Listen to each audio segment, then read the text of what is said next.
有人話大眾商品係一場無少年嘅戰爭。喺直布羅陀嘅巨石下面，有一個人淨係度睇住全人類嘅貪婪慢慢崩潰。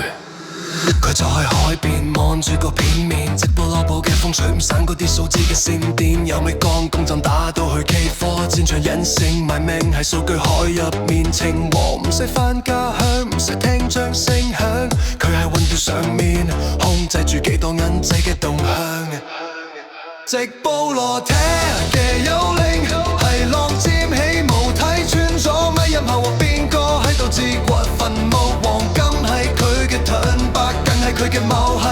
萬人狂熱嘅頂端，佢冷笑一聲，準確正逆呢場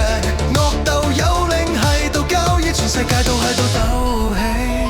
留低一個背影同埋破解唔到嘅傳奇。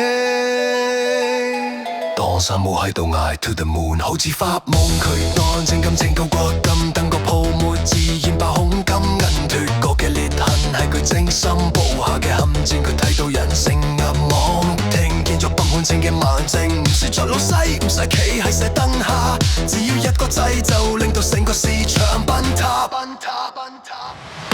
Fan fall 拋售 Margin Call 喺度叫，睇住白眼巨人一個跌低喺度跳，佢唔係交易金屬，佢係交易緊靈魂，佢係盤面背後嘅神，亦係直布羅陀嘅王。太陽照舊升起，個盤仲新歸零，